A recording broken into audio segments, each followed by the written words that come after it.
mix it with something. Yeah, and the thing about pure oud, though, you're not going to really use that. You're going to mix it with, like, amber, or you're going to mix it with, like, rose or jasmine. The amber mix I love. Right. And then you're going to kind of let it settle in, and everyone's skin tone, because of pheromones, they actually respond differently. So something that may smell wonderful on you That's true. won't smell the same on somebody else. But if you're really going to be a real oud aficionado, like, you're going to use there's a brand or a perfume called an Ensar. Like NSAR? ENSAAR. Oud. It is like the... And Nassar Productions. Remember those? Not An-Nasr. Nassar Productions from Milwaukee. Yeah. This is Ansar. So, Big Booty Keisha became Muslim Aisha. That was one of their lyrics. Big Booty Keisha. Yeah. From Big Booty Keisha's sister Aisha. It became Sister Aisha. Yeah, but... Wait, imagine the logic in that. The guy just called his wife Big Booty Keisha. well, he's Those are so reckless. No, bro. she's appreciating that she's Big Booty and Keisha, but she's also Aisha.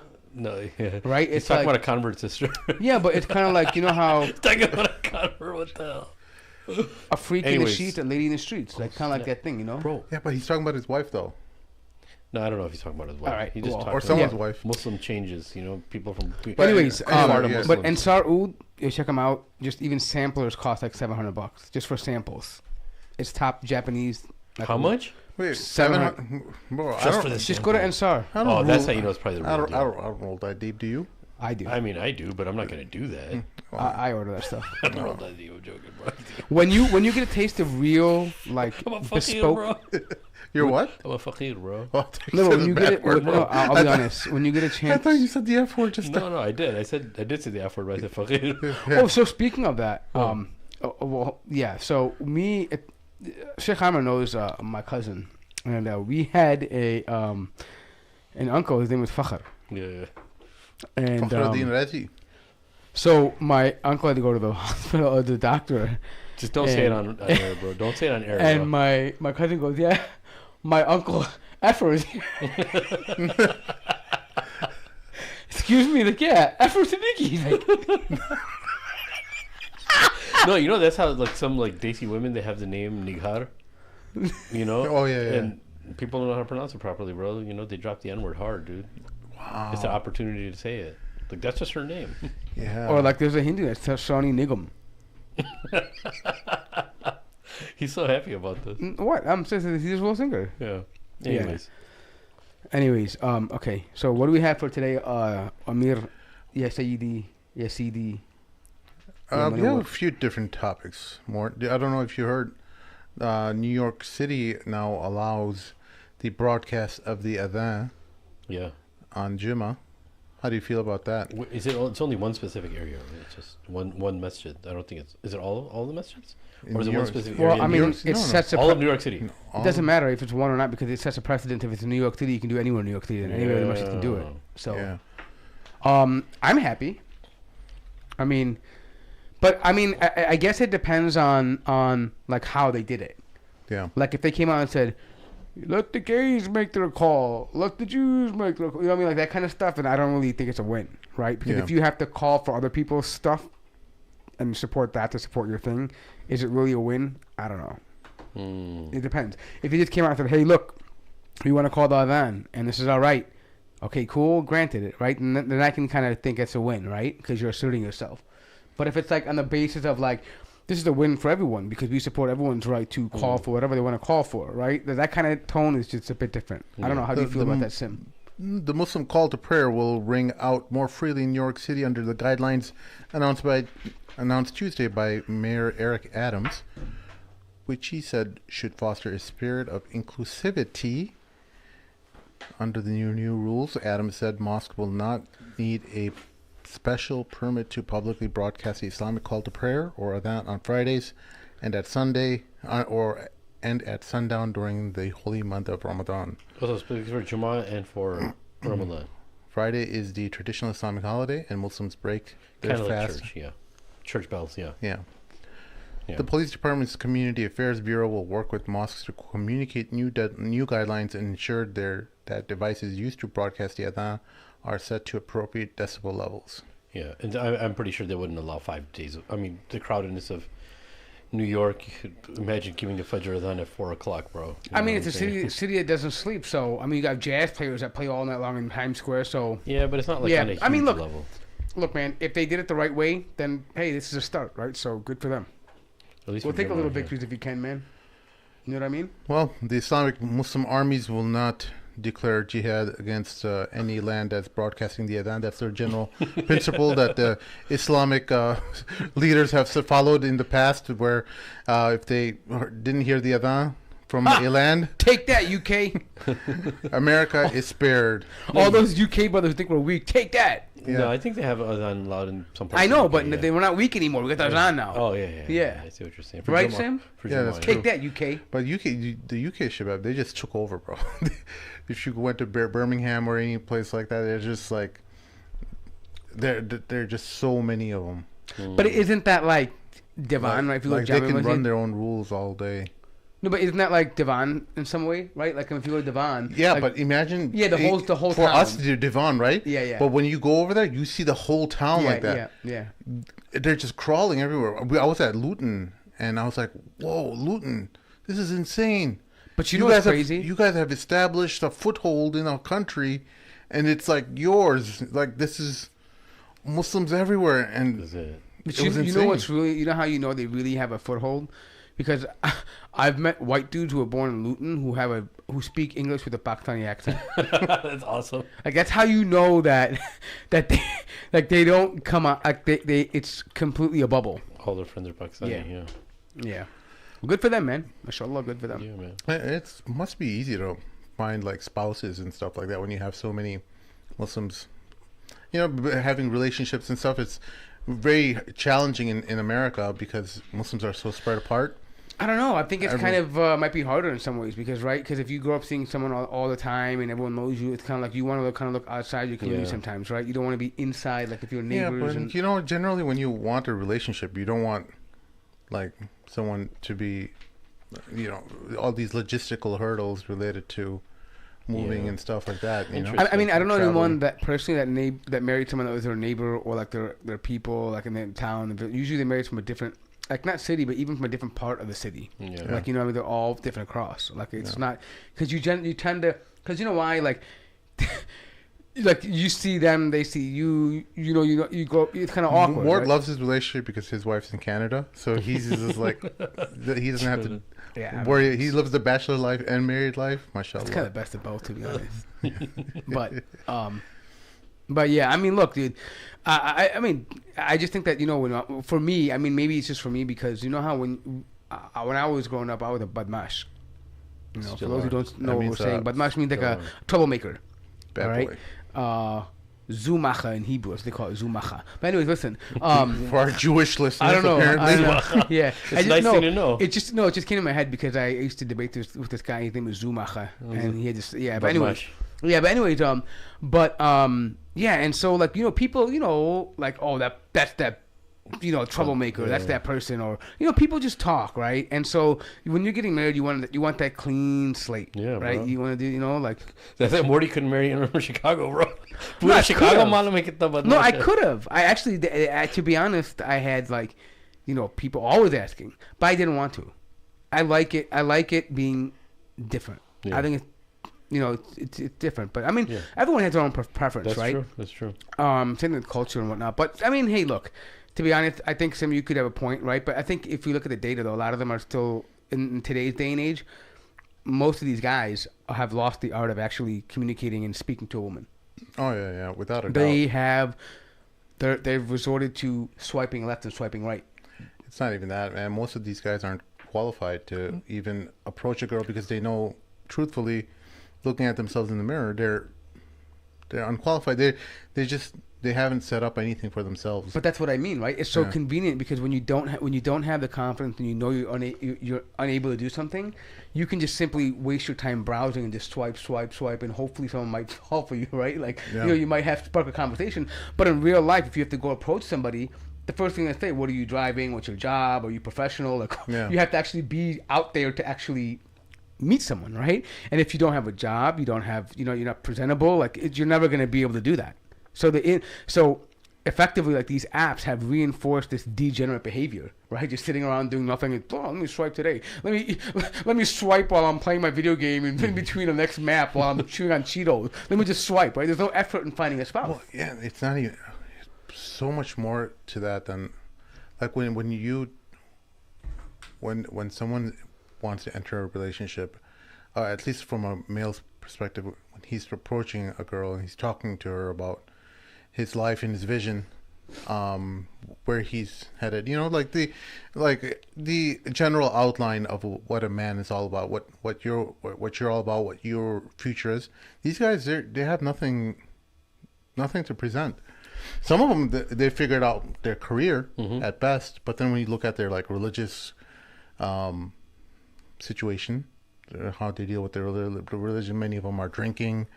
So many sisters, when I was looking for a wife, I was just like, wow, I could not believe how many people or how many Muslim men are drinking. Oh, yeah. I mean, that's another thing, too. We talked about that last No, not only that. Seemingly practicing. So on that point, like, they will have literally gotten to a point where it's so bad, they have an option for, like, casual drinkers. Like, it'll say, oh, do you occasionally drink or something like this? Yeah. And it's crazy to think that on a Muslim app. But a lot of them are lying on that too. They're lying. But I think even the ones it's so normal for them that they would feel comfortable checking that on an app that any Muslim can come on and just look. Right. And it's like this seemingly okay to put that there. But that brings up such a huge point though. Like, there at some point, religious or practicing Muslims may need to make a distinction from other Muslims, the degenerates, I guess, of the world, and use the quote unquote term practicing Muslim or something like that. Not that the others are not Muslim, but they have to make a distinction. Like, hey, we're not like you. We're not like the rest of it. We're not Muslim just as a cultural identity, but we're actually practicing it and trying to better ourselves. So I want to ask you guys, because you guys have boys, right? So, and I mean, they're not of age yet, but they'll be coming of age soon. So, what's going to be your focus with them? Because we talk a lot about, right, like masculinity, men, all these things, right? And now your boys are coming to age very soon. So, like, what? Like, I mean, so, like, and the reason why I'm saying this is because I had a conversation with someone today, right? And we were talking about birrul walidain and things like this, right? Obeying your parents and right. And and I was thinking that, like, a lot of times when we're young, we didn't actually think, especially when we're getting married or planning our life, we weren't taught, or we just didn't consider that eventually at some point the reality is your parents will get old and you have a responsibility to them, especially if you're a boy, if you're a man, right?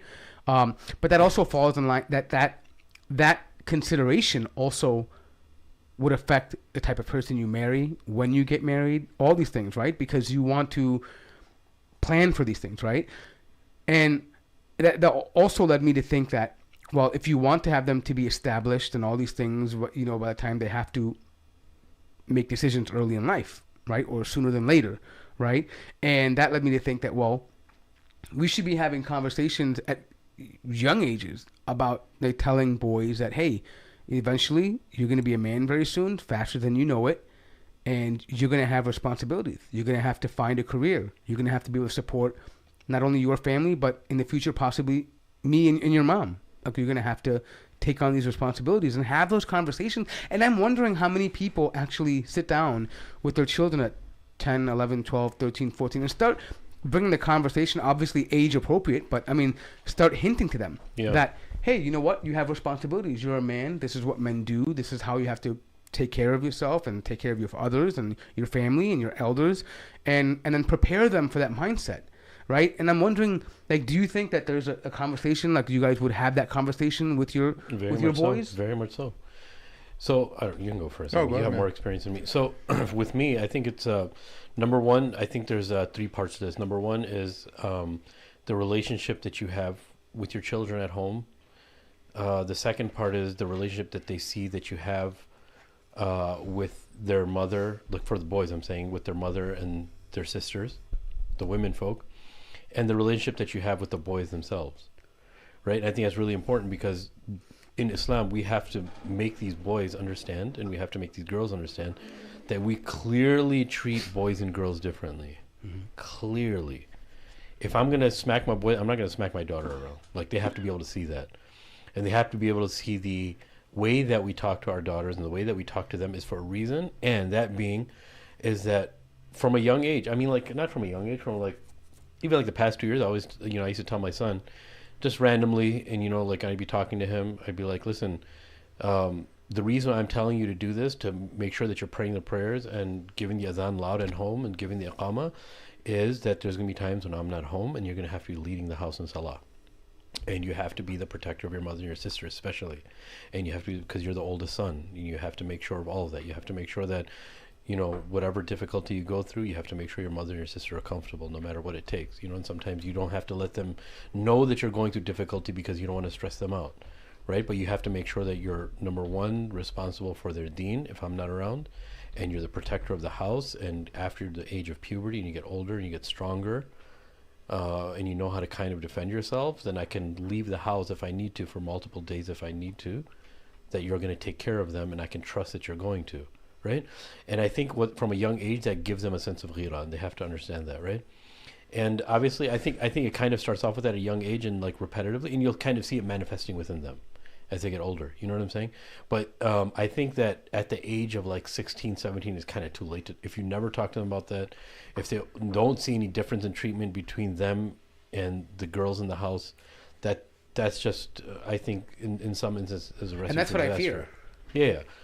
Right? I fear that we wait too long, and by the time that the opportunity's gone, they've already kind of established who they are, what their goals are going to be, where they're heading, and none of that incorporates these topics that we're talking about. Yeah, at least with me, what I attempt to do as often as best as I can, I point out to him the traits of masculinity, like how men should behave around women, or just in general, like what that he needs to start creating purpose and drive goals, even though he's 12.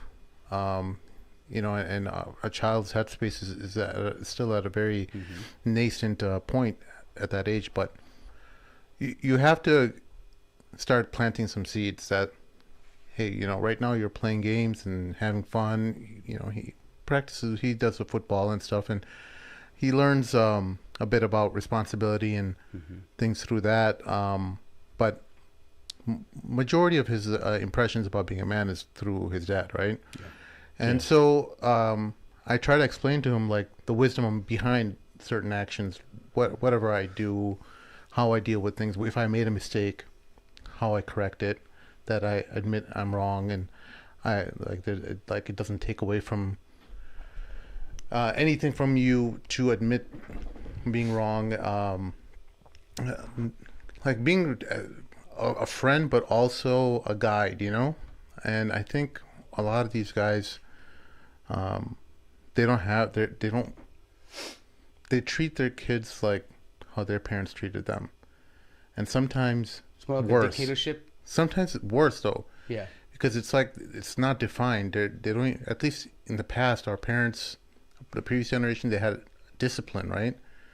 They don't even implement the discipline, but they implement the harshness, and they don't show any kind of wisdom behind their actions, because a lot of times a lot of guys are just parents in general are just working, or they're raising their children arbitrarily based on their emotions, and because they have so much on their plate already, and there's no definition behind, or there's no organization behind how they want their children raised. And a lot of it's just based on convenience. Like, okay, well, I don't have headspace for this. I don't have time for your troubles and stuff like that. Let it go on. Someone else talk to him. Someone else deal with them. And I know you're saying that because there's certain things that parents have to talk to their kids about. They can't delegate it to anybody else. And I was thinking about that too. And I was thinking, you know what? I think before, parents had the luxury of kind of taking a back seat because the community and culture was different. So meaning that it was more evident. If that makes sense. Like what men were supposed to be, when you get married, what your roles are, what your responsibilities are. And so even if they were not having those conversations, I mean, even I'm talking about their parents' generation, the society was clearly that, right? You had examples roles in society all over, right? Not just roles, but I mean even what they did, right? Mm-hmm. Like actions and norms and all these things were very clearly defined. Morality was very clearly defined. And I think like and to follow that methodology is not going to work now. And I think we're seeing the fruits of that now, right? Yeah. Because, you know, we talked about this before, right? Like they don't mention anything about getting married, about preparing for marriage, about dealing with the other gender, about your own sexuality, or, you know, all these things, right? And then you're basically left to fend for yourself. Don't you think a lot of that's changing though? Look, I get the point of like you shouldn't raise your kids the way your parents raised you because it's a different time. But the first thing is, and this is to your point, everybody is going to have at least 20 to 30% of their parents the way they were brought up, right, to their children. It just transfers. It's just something that's almost hardwired. And sometimes you have to fight certain things and sometimes you don't, right? But I think as far as parents having more open relationship with their kids, I think that shift happened a few years ago because of the LGBTQ agenda. And I just saw this thing of like parents kind of shifting where they're like, all right, we got to kind of just get on top of this before somebody else So does. You're right. But my problem with that is that it wasn't because they wanted to. I see what you're saying. It's a reactionary thing. Mm. Right? Now they're doing that just for the LGBTQ thing. But are they doing that about marriage? Are they doing about career paths? Are they doing about, like, for example, masculinity, femininity? Are they having those conversations? Because if they had these conversations from the beginning, this whole LGBTQ thing wouldn't even be a thing for us, right? I mean, for the most part, right? It wouldn't be confusing. And so, and this is going into all areas of life, right? Not just even raising children. Even, for example, like I just mentioned, taking care of your parents. How many of us, when you're buying a home, do you consider, hey, do I have a bathroom on the main floor for my parents in case they have to come to me? Yeah. That's true. That's right? True. How easy is it for them to get in and out of the house? Right? Are you actually thinking about these things? Are we thinking at a level that we're saying, hey, you know what? You know that we have responsibilities and roles that we have to fulfill. If your children don't see that, like, for example, just something as simple as saying, hey, we're buying this house because there's a bathroom on the main floor and a bedroom because in case, you know, grandpa and grandma have to come over, there's space for them because they're going to get old. So we did that. So that's going to be grandpa's room, but you can use it right now, whatever, but that's his spare room, right? Those things put an automatic thing in their head. And I'm saying this because that's true. Like, I look at, you know, why I was thinking about this, like why some people have it so easy to make a decision to put their parents in a care facility, even though they can provide. I'm not talking about the ones that really need it, and some just don't. And I realize it comes down to the example they saw. Like I saw my father, like every night rubbing oil on his dad's feet or clipping his fingernails or I mean attentively serving him, right? And like that is ingrained in me, right? But if your children don't see you saying, you know what, I'm buying a house to accommodate my parents when they get older, it doesn't happen. And then you yourself aren't planned either, right? And so when something tragedy happens or where they need you, you can just conveniently say, you know, I don't have the space. I'm sorry, I don't know what to do, right? But that's not good enough to me. You didn't plan. You would never make the argument if you had a child and said, you know what, well, I just don't have the place in the house for a child right now. I'm just going to drop them off at the fire station, right? Like it doesn't happen, right? Like, and I'm talking about this because I know it sounds like an older problem because a lot of our listeners are younger, but I want them to think about this. Like, are you thinking about those things? Good point. Because it's not just related to are you ready to get married? It's being a man. It's being responsible for those under you. And that idea of, I want to say khidmah. Like, I believe that the example of the Prophet ﷺ was that he was quick and ready to serve people, to aid them, to support them, right? And that's part of manhood.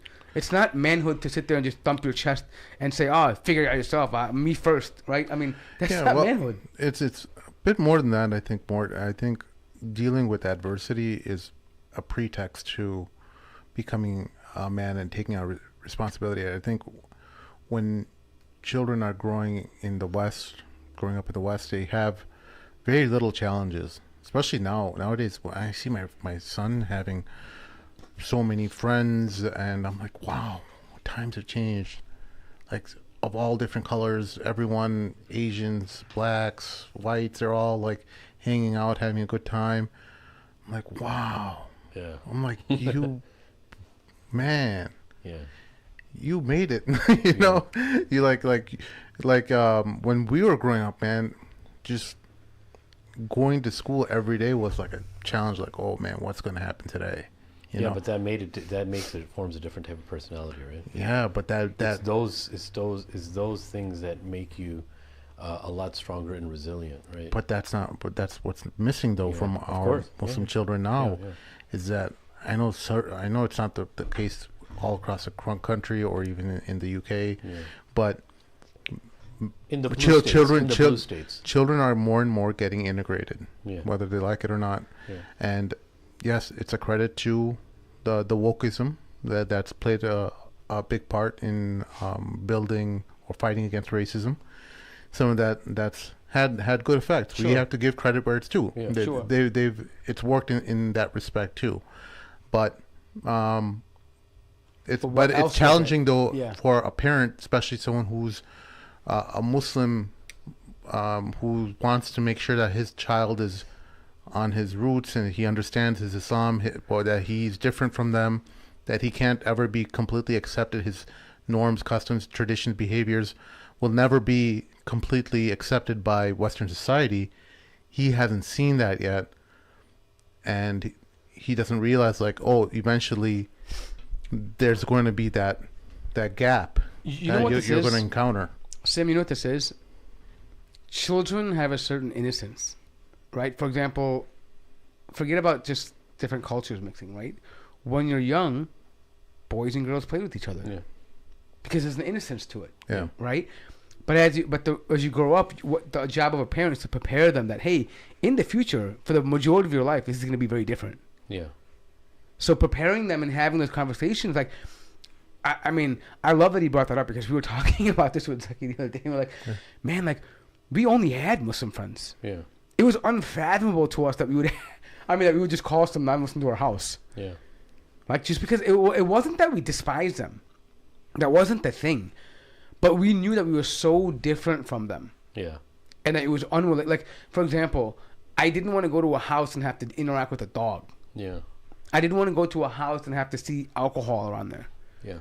Right? And I didn't want to have to explain to someone that when you come to my house, you have to take off your shoes so you don't walk, or sit down and use the toilet. Yeah. No, right? I remember that. Things like that were just different. And I think it's a good thing, though, because the Muslim is supposed to be different. Yeah. Yeah. Right? And I think the one advantage that even though we were not as diverse, but the advantage that we had from that was that the Muslims, when we were growing up, every Muslim had another Muslim's back. It didn't matter, Arab, Asian, whatever it was. You know, back in high school, right? The minute it was a non-Muslim that said anything to any Muslim, even if that Muslim was wrong, even a total a-hole, right? How dare you talk to a Muslim that way? Yeah. Right? No. And I feel like that gets lost. Yeah. It's that weird discomfort that occurred. I remember when I was like in first grade or kindergarten, one of my classmates used to live close by. I used to go to public school, and I invited him over as like on a Saturday at lunchtime. Matt. No, I forgot his name, man.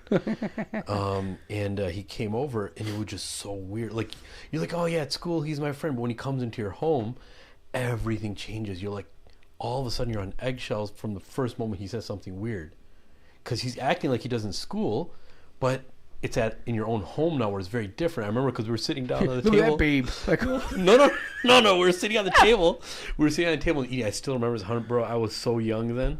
I was probably like 6 or 7 years old. And we're sitting on the table, you know, like everyone eats lunch together. My mom made chawal, dal, whatever the case is. And like we're pouring out rice. I'll get to the part of the eating with the hands part. And then my dad is taking chawal. You know, like you take like a piece of chawal and you break it up in your plate. Rice, yeah. Mm-hmm. And he takes it. And then while my dad's putting it in his plate, he's like, whoa, you took a big blob. I still remember word for word that's what he said. And I was just like, and I was so young, I didn't know how to interact with that. I was like, wait, what the heck do I say? Like, I was like, I just started laughing, and I was like, because I don't know if you even articulate what to say. So Amr was always friendly with none. He had no bara from the kuffar, bro. I remember like one time he called me. That's true. That's true. One time he called me and like, dude, I need to come out, dude. My boy, he's getting butt whooped, bro. Remember this like black kid that was behind the neighborhood? There like, is you a don't reason have my for that. back, bro. I had to come out of I wake up halfway undressed. I had to fight this fight for somebody. I had no idea who the hell this guy is. I'll tell you, Sharad. Okay, look, Sharad. Okay, look. Listen. There were very few non-Muslims whose back I would have in a fight. But listen. When I went to a middle school, there were a group of white dudes that would just like, because I was like the new guy, and they would mess with me, right? And I would be like, whatever. And it got kind of crazy. And everyone's like, oh, I heard you're going to fight this guy. I was like, no, what are you talking about? It just happened to be, dude, Allah is so amazing, bro. I didn't even know about this thing that people were saying I was going to fight this dude, right? Like, oh, he's dangerous and this. And I was like, whatever, you know. And this is me going to a private school my whole life, right? This is in 96? Eighth grade. When I went to Westlake for a little bit. And then I transferred to CPSA.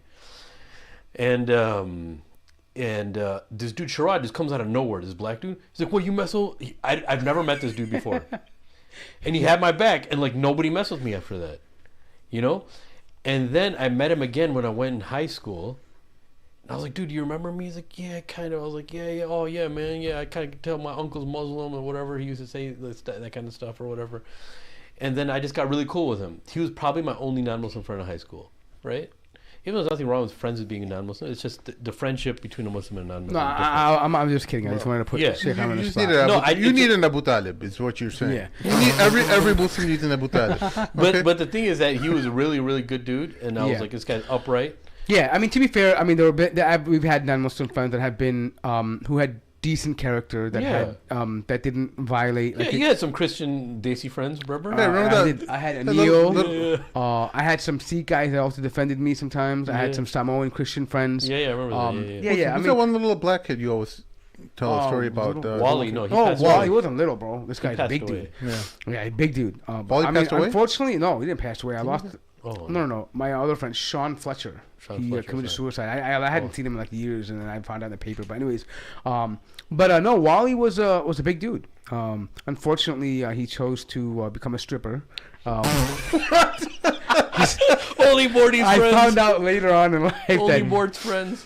But yeah, I mean, like he like the thing with like, oh, we're the only colored people here. These are Italians. We gotta fight. We gotta stick together. Bro, Italians were the worst. Oh, I grew up fighting them. I mean, every day. I could name them all out. And then eventually, the thing about Italians, though, is that when you fight them and you beat them, they want to be your friend.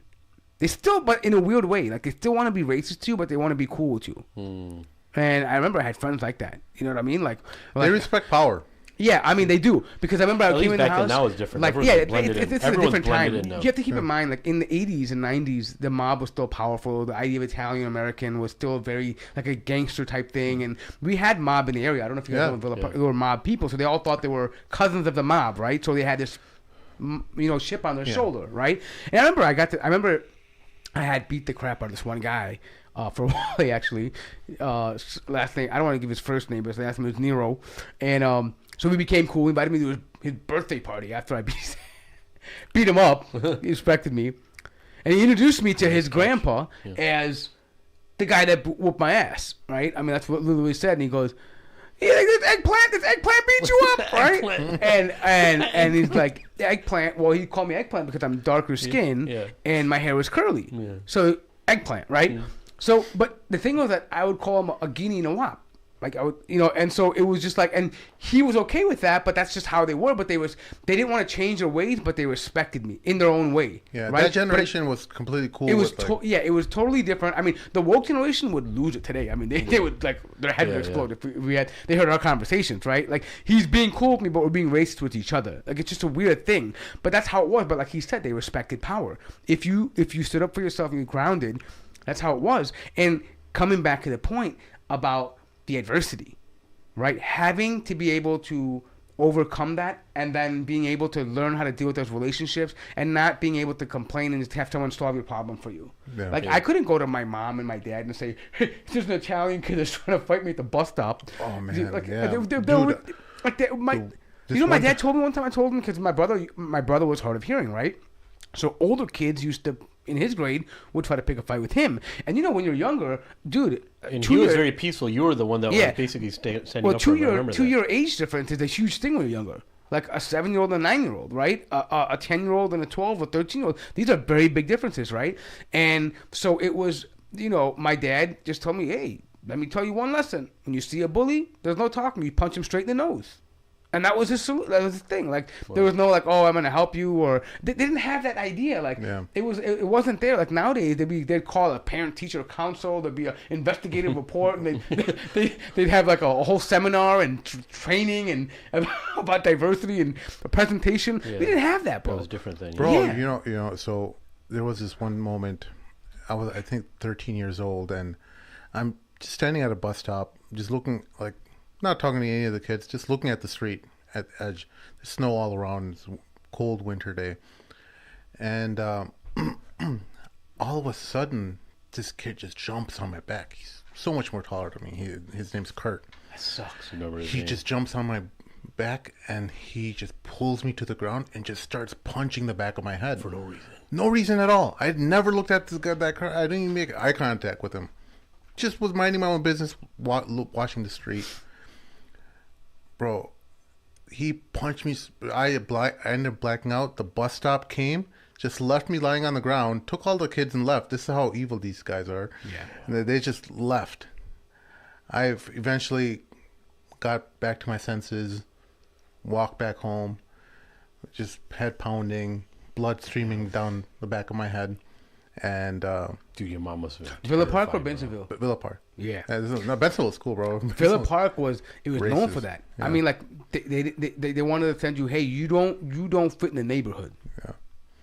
Wow. Yeah. It was very much like that. Like, I mean, it was very much like, hey, like, and that was the old. But I will say this much: I'm glad that children today don't have to go through that. Yeah. Alhamdulillah, they don't. Yeah. But I still think that a part of that made us so tough. Yeah. And I told my dad, oh, my friend, you know, he's usually has my back. He wasn't there. He my Abu Talib, basically. He wasn't even like, like he was strong, tough kid. And like he was just my Abu Talib. You know, he always had my back, and we're just cool. Not really friends, but just cool. You know, he just, but he. I told my dad that I'm like, oh, he wasn't there during the bus stop, or else he would never ever have. It's like my dad is like a stoic, peaceful, 5'6" guy, totally stoic. Leo Messi guy. He's like, you never have other people fight your fights. Wow. You never ever. I'm what like, a gangster, dude. That really, that was like that kind that comes from experience of all they had to migrate from here to India. That's what I passed on to my son. Yeah. Those kind of like axioms, those kind of principles on how to live your life, how to deal with challenges, how to deal with women around you, not like relationships, not just like wives or anything, just your sisters, moms. Yeah. How to behave as a man, how to understand them. The same things that drive us nuts about women is also the things that we love about them too, and the things that don't make sense when they're talking, you know, and all these incongruent ideas that are contradictory. These are things that we love about them, but it drives us mad too. Because that's the most adorable thing about a woman, you know, that they're just not making sense half the time. I mean, in general, right? So sexist. But these kind of things, like you have to teach your son so that they understand how to deal with these difficult things. Because, well, what did the Prophet say? Our biggest challenge or test in life will be women, at least for his ummah, right? The Jews were given money as their biggest challenge, and the Christians were what? I can't remember what their I don't know. Were the Christians mentioned that? I think the Christians was just everything, right? Like, no, I don't know if in the hadith polluting environments, destroying the world, colonialism, white power. I don't know if the hadith, mentioned Christians in there. But no, look, dude, this is what it comes down to. One of the things that we have to definitely teach our boys is that this is where Islam comes in very, very clearly. Is our idea of confidence, our paradigm of confidence is different in Islam than it is from the rest of the world, the rest of the other ideas that are out there. Yeah. Look, I told my son, and I tell this to boys all the time, when you start going through puberty, you're going to start feeling shy of women. embrace that shyness and make sure at least some of that still remains. There's nothing wrong with being shy of women. If you can go out and talk to a woman, by the way, there's a small portion of men, very small, a lot of guys who claim they get it, they're actually still nervous of women. They're just able to put on a really good face. A majority of men are very shy of women, which is why they act very differently when they're in front of women. How many times have you been talking to a dude, even like close friends, and all of a sudden a woman comes in and he just changes the way he talks. Yeah. And he keeps glancing over there while he's talking. Yeah. That happens all the time. Oh, yeah. Yeah. The dude, look, no guy, a majority of men that claim that they have no shyness or no fear of being around women are liars, bro. Yeah. That's a blatant lie. I think there's a separation, though. I think what men fear is not the woman itself, but rejection. No, it's not like that. Just the fact that the woman is in the environment changes everything. Changes the dynamics. I mean, changes the dynamics completely. Okay, I didn't fear that women were around, but I'm very aware of it. And the thing is, you're more conscious about yourself. Of course right? you are. Like you want, and that's normal, right? Because you're attracted to it. And men don't want to sometimes, like, you know, when they're attracted, they don't want to necessarily show, especially when they're younger. Right? They want to say, "Oh, I'm a man, whatever, right?" And you want to kind of be have this machismo, this bravismo, right? Or bravado. I'm sorry. And then, like, you know, but the idea that it definitely changes the way you assess the situation, right? But it's not only an attraction level too. It's just a natural shyness because a woman's in the room. It actually doesn't have any. So this is what I'm saying. So what contemporary thought or culture will tell you that, hey, there's something wrong with you, that if you have a difficult time going and talking to a woman or asking her out, then you have to work on your confidence, which is actually not true. That's where hayat comes in from. Yeah. Right? Hayat is a very, very powerful tool. As Rasulullah mentions in the hadith, that the iman is made up of these many branches, and from amongst them is hayat, right? So hayat is actually a part of your iman. If you see your hayat fading away, meaning that you don't see that weirdness or that difficulty creeping in at any age, then you know that you have to actually start reflecting and seeing why is it that I'm not having this hayat anymore, right? And that's what we actually have to teach our boys is, hey, look, if you're feeling shy, that's totally fine. That's just a part of it. Yeah, that's one of those trials that they actually have to feel. I get you. They have to feel what that feels like. Embrace that shyness. And they have to try to maintain that shyness, because that shyness is a protection for them. It's a great point. I mean, I think it's about embracing it, right? Like embrace that shyness. That shyness is a good thing. It is. And that is from masculinity. Yeah. By the way, like, the idea is that, and to be honest, women, like, they'll tell you, oh, women like these bad boys and all that stuff. They do in the beginning, but... but I'm saying, first of all, I think my problem with that is that that's a sweeping generalization. Yeah. That you're talking about specific kinds of women. Yeah. A practicing woman is going to despise a guy that has no shyness. A woman that you want to marry is not going to be satisfied with a guy who's out there being braggadocious about his haram or you know, looking extra feminine or trying to be a playboy. That's not attractive to a believing woman who's trying to find a suitable spouse. Yeah. Right? That's exactly an example of someone they don't want to be. Now, sure, if someone's not practicing, someone has different perceptions or family, they may find that attractive in the initial, like Sim said. They may be attracted to that chaos and that, you know, the rejection, because sometimes they say women don't, are attracted to men who don't want them, that whole thing. And I think that may be true for some types of women. Yeah. Right? And maybe she may be religious, but at the same time, she may find that... But I'm saying for the believing woman, her relationship to a man is that she's looking for a spouse. And if you don't fit that category of a spouse, then there's no interest for her. Yeah. Right? She knows that. She's already put up that barrier because it doesn't make sense for her. Like, for me, a believing man, if he sees a woman who's uncovered and out there, if he's a practicing brother, sure, he may find them physically attractive, but that's beyond that, it's no more. Yeah, yeah. And no, I think the same thing goes for women. There's no potential for me to be with that person. Yeah. Right? So, let's lead into the next topic, because it's kind of has a transition to what we're talking about in recent happenings. One of our mosques in the area was under some criticism because one of the khatibs talked about men and their irresponsible or sinful behavior in relation to the internet and more specifically pornography and masturbation, right? So he ended up talking about it in the khutbah, and this happened in multiple places, by the way. But yeah.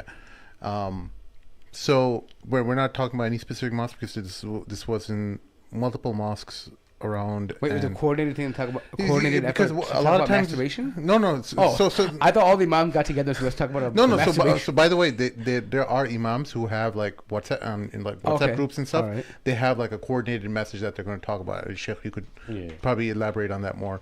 But there are usually some themes, right? Yeah, because they want the same message. Like-minded people. Look, the like-minded people get together. Let's say all of them are imams at a masjid or they're khatibs. Yeah. They actually want to give the similar masjid because that's where they're going to have 500 to 1,000 musallis come in. And for some majority of people, that's the only dars they have, Islamic lesson.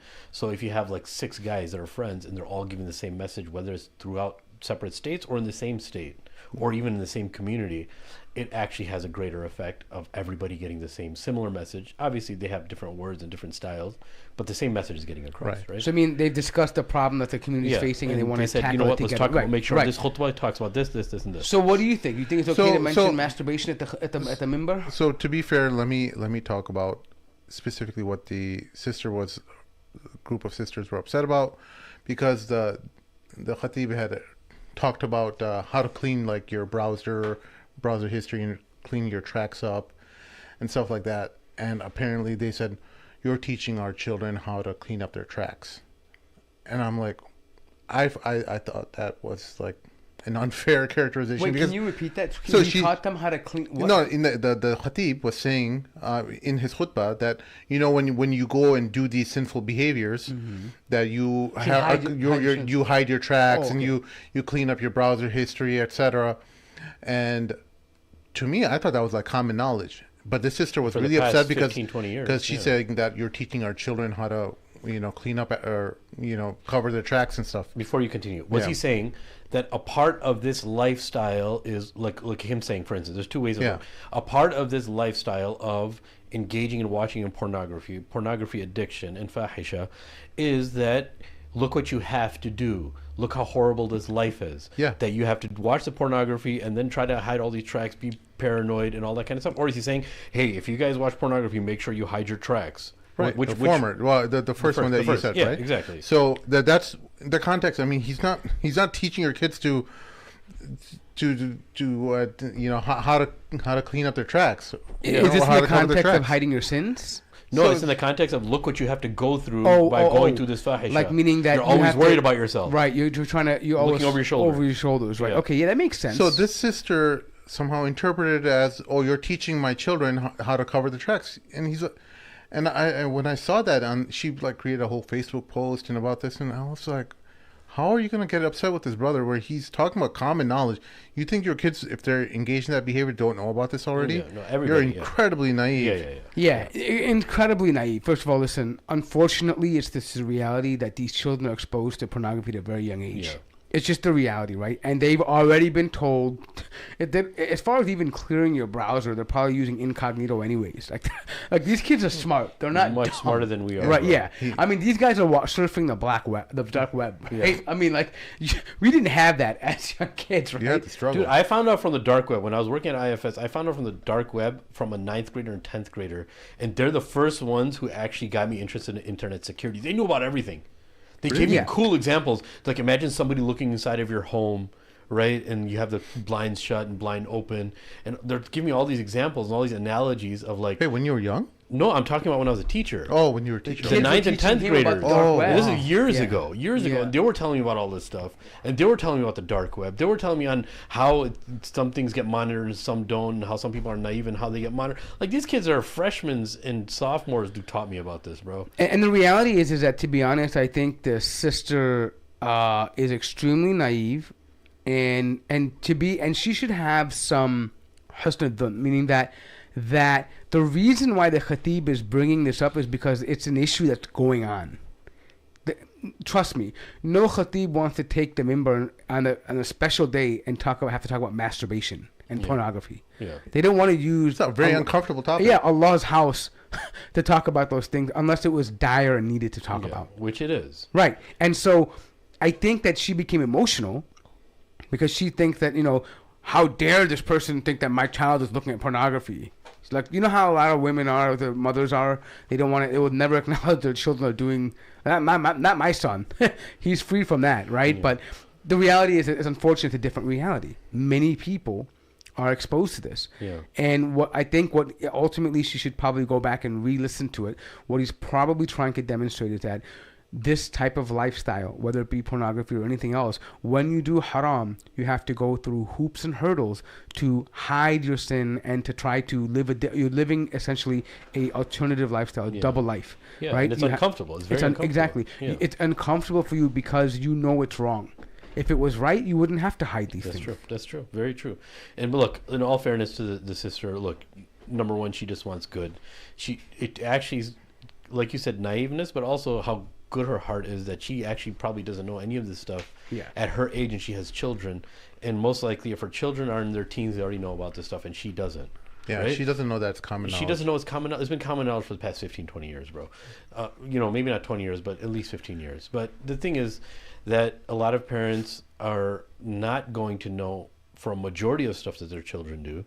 And it's just one of those things that their children are going to have to figure it out on their own, or hopefully come across somebody who's like a Shirazi and just gets inspired at the college age and goes through a decent path. You know what I'm saying? But I mean, that's the reality of it. And look, Allah subhanahu wa ta'ala specifically tells us about fahisha. Hadith Rasulullah tells about different types of fahisha. There's nothing wrong with talking about those things on the minbar, whether it's a problem or it's not a problem, to bring clarity to Muslims, right? If Allah in Surah Al-Mu'minun tells us, وَالَّذِينَ هُمْ لِفُرُوجِهِمْ حَافِظُونَ, if those people who are, Allah's talking about the believers, all the characteristics of the believers, and they're those people who protect their private parts, guard their right? Parts, yeah. Guard their private. Imam Shafi'i extrapolated from that verse that it's haram to masturbate, right? That's Imam Shafi'i's opinion, generally a majority opinion, right? And specifically from that verse itself, right? Because Allah's talking about all the different ways of protecting yourself, all the different ways of protecting your private parts, and Allah gives you the outlets too in the following verses, right? So Imam Shafi'i rahimahullah is talking about that verse and how it's now. If somebody is to explain that hadith on the minbar, they have to. You think they're not going to go through talking about masturbation as far as protecting your private? What are the different ways? Like, it would be responsible of a khatib to talk about what are the different ways that you can't fall into the trap, and how do you protect your private parts? Like Rasulullah said, I guarantee Jannah for those people who guard was between their mandible and between their legs, right? You're not going to explain that and like lay it out for people so people don't understand, so people don't have any misconceptions. Like, oh, that's only for premarital sex. No, that's not all that the verse, because that's what you can talk about. But that wouldn't be addressing the topic in its entirety, right? To say that protecting your private parts is only just lowering your gaze and not falling into zina or an adultery. No, it's a lot more than that, right? And that's why, look, even a lot of that comes down to just constantly being in, like, even if you're alone at home, just constantly being naked. Oh, no one's home, I'm going to be naked. No, that's actually not a good practice Islamically, right?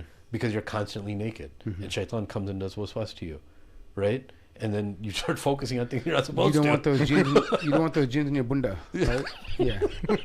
So, yeah, but I mean, here's the thing too. I mean, look, we've talked about this too, right? We talk about like the whole idea of sex education, and Muslims have traditionally in America have put that off for a very long time, for good reasons. But I think right now we're learning that we have to have those conversations earlier with age-appropriate material, right? And because they are being exposed to this stuff all day. All day. They can open TikTok and there's someone twerking on TikTok right in front of them. They're talking about these things. They're doing these kind of things. If you're not going to do it, some gender-neutral lady is going to do it. You're right. Yeah, so cool. Either you indoctrinate them or somebody else is going to do it. But indoctrination is definitely going to happen. You're just choosing who does it, right? And who gets there first. Exactly. And so I'd rather we get there with age-appropriate material so they hear these terms.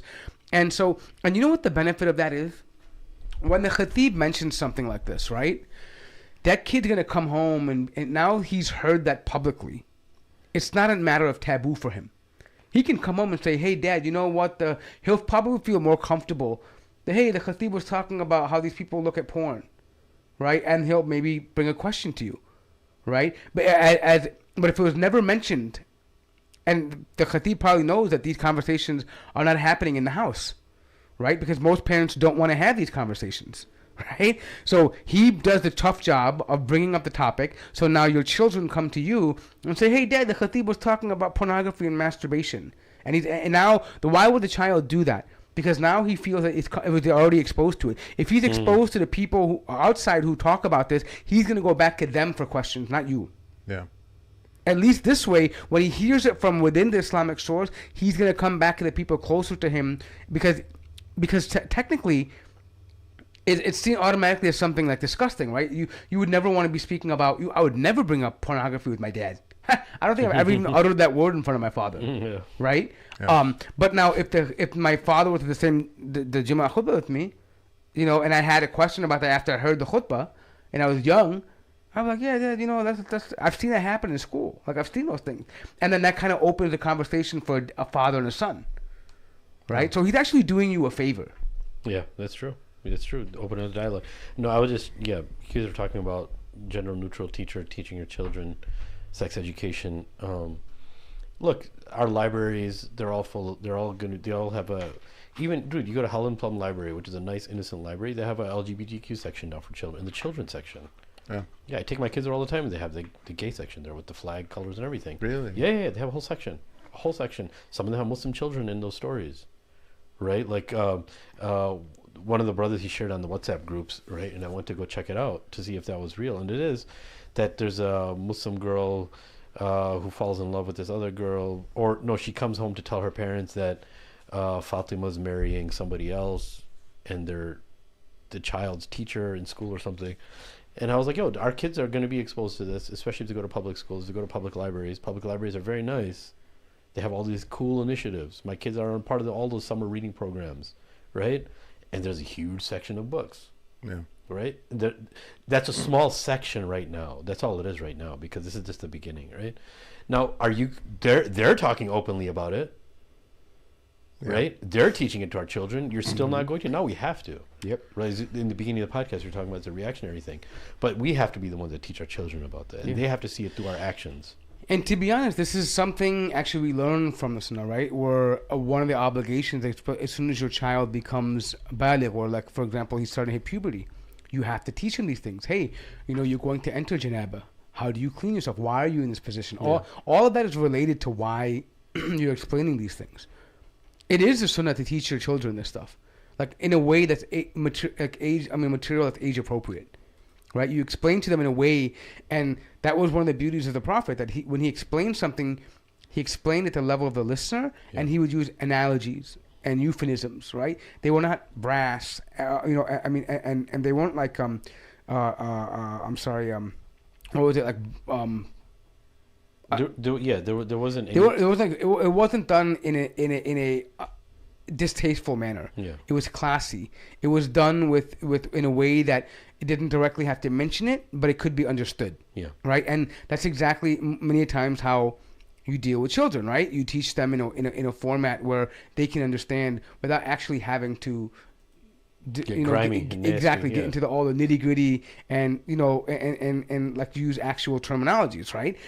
And that's what we're asking for. I think that if the khatib is speaking about this stuff, and it's obviously because this is something that he's been approached about, or dealt, or had to have been, he's been questioned about this in the community, right? Like, people have come to him with this problem, and he's probably seeing that it's something that is overwhelmingly an issue. Yeah. Mm-hmm. Right. Oh my God! You need to use the washroom, Sheikh? Yeah, I need to use the bathroom. It's okay. So the Sheikh has this thing where stop it. He just, no matter where he goes, he has to mark his territory. Yeah, for those who haven't experienced Sheikh at their household, be prepared to let him visit your bathroom. And not just one, like all the bathrooms in the house. It's kind of like a biological thing. Let's not get. But he's. It's basically him marking his territory. He's it's like a dominant thing. Like he's letting people know, I'm the sheikh. Yeah, like I'm the sheikh, I'm here, I own this toilet, I own this house. That's it. Yeah. Like, very, very strange, but we love the sheikh. Alpha behavior, Yeah, it's alpha behavior. The alpha sheikh. We can call him that. What's next on the agenda here? Well, we're going to talk about this gentleman. let's pull this up here. 1 second. Oh, someone left a comment. Imagine having a YouTube channel for 7 years and only having 34 people watching your live. Well, thank you. We're happy you had 34 people. Imagine listening to guys for 7 years and you still comment on their videos. Like that's. I thank you for your added view, bro. Thank you. I appreciate it. I mean, well, that's the truth about Muslim media in general. Like, we were on Muslim Cowboys channel, which is 60,000 listeners over the weekend, and there were 60 listeners. There was 60 to 100, basically. And even then, someone still made a stupid comment in all of it. Yeah, I mean, this is the nature of the algorithm and how they. And actually, I will challenge this. I would say, listen, you go to other people's channels when they have 100 listeners, the chat is flooded with nonsense. Yeah. We have a chat of like 39 people that are actually attentively listening, which I'm grateful for. I'm not saying it's because we're special. These are great listeners. These are great, people who are critical thinkers. We like to pride ourselves in thinking that we have a fan base that actually does like to engage in these conversations, that's interested. You notice that the chat isn't talking about nonsense stuff. It's not having like these scrolling, say, first one here. Like, it's not like that. I'm grateful. Alhamdulillah, we have a base of people that engage in these conversations. They write meaningful comments. They write, and I'm truly honored. I'm grateful that we have a core group of listeners that enjoy the material and we enjoy their feedback. Like, we interact with them. They're not drones. They're not drones. They're like, I'm not. There are channels out there where you just know that their listener base is not very. I mean, mashallah, they're Muslims, and they have a love for Islam, but they're not very. They're not thinking beyond that, It's surface level. I mean, the argument. They want to see. They want to see why Islam is right and why you're wrong. We win. Islam wins. Islam won. Christianity 0. And that's their whole. Islam. Christianity L. Like that's their viewership. Yeah. That's their engagement level, and they can't. Islam 1, feminism 0. They win. That's the audience of several huge YouTubers out there. Yeah. Who have great audiences and stuff, and I'm not knocking it. They're very hardworking, and they deserve all the success they do.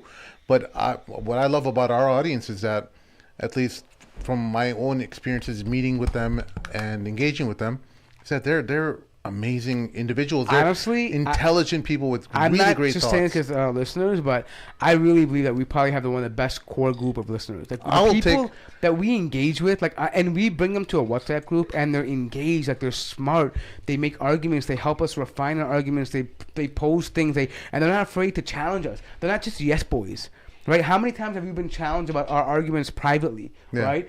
And that's what I love about it, right? You have an audience out there. I'm not knocking this, but a bunch of people are followers, and they say, "Yeah, woo, won first one here, yeah, winning, yeah, let me tip you the money, yeah." Like, it's just nonsense, right? Yeah. But our listeners are not afraid to say, "Hey, you guys messed up because it's stupid. That was a stupid point. You messed up." Yeah, and that's coming from. And Mort. I love that. It's very hard for Mort to like people. I'm the most humble guy you know, bro. No, to hang out with people or even share a platform or a WhatsApp group is very hard. Mort has. Why is that hard? What are you trying to make it sound like? Mort has some very stringent conditions. Mort likes. He's a no-nonsense guy. No. He likes a small group of good friends, right? He's always been this way, where everyone has their back. When exposed to a lot of people, he doesn't know where they fall. Like, are these guys loyal? Are they going to have my back? He doesn't know, like, how their behavior is going to be. Not only that, you have to appeal to so many different people, and I don't want that mess. People who I'm close to, they know exactly how I am and where I stand. I find that when you had a big circle of friends, you find yourself trying to juggle all of them and try to appease all of them. Yeah. Right? And I don't like that. I'm just in a position in life where I don't want to do that. I don't need. I'm not going to change my. And what is that going to do? It's going to lead to problems. Oh, why do you like this, or why do you do that, or why did you say this, or why? You just don't like the headache. No nonsense. Yeah, I feel like I have, and this is not to knock anybody. This is just me where I'm personally at in my life, and I've learned this lesson very early on that people will be. I think these guys knew me before, and people on the show, who are listening don't know. I had a huge circle of friends, a lot of people in my life, and at one point I would have like hundreds of friends around me. People I thought were friends, right? But you quickly come to learn in life that when either the going gets tough, or you want to leave a particular bad habit, or you want to better yourself, or you want to stand up for what's right, those people who are supposedly your friends, either they're going to say something against you, or they're not going to be in your corner. Or they don't have the spine to do that. And you begin to refine the people around you. You say, okay, well, I'm going to be cordial, but I'm moving. My acquaintance circle grew bigger, and my friends circle grew tighter, right? And that's just, I personally think that's the best way to be. You have a few people who give you counsel, who are not afraid to tell you you're wrong about something, who will correct you about something, and they will have your genuinely your best interest at heart. Right? Doesn't matter what you do, what you don't. And I think that's where I'm at right now. So it's not that I don't like or value other people's opinions. Right? No, and our, like, in terms of the Mad Mamluks and at least our reach, you ask any Muslim leader, scholar, activist, anyone who's in the know, they know about the Mad Mamluks, any part of the world, whether in the UK, Australia, United States, Canada, etc. In the Western-speaking world, forget about, not just the West. There's people. You go to Umrah, you'll see people reaching out to you and stuff. You're just like, it matters to the people who we are, or at least our message has reached the people who we want it to reach. Right? Yeah. People who are changing the world. People who are responsible, other shepherds who are responsible for their flock. You know, and my regret about this channel is not about the subscribers or people who or the views and stuff. It's, did I get the right? Am I missing someone who deserves that spotlight? And that's who I'm always worried about. I'm like, are these gems being? This is the platform where these gems should be highlighted. You know. These amazing individuals that are hidden across the world, they should have this platform to demonstrate or to shine their skills and help other people learn.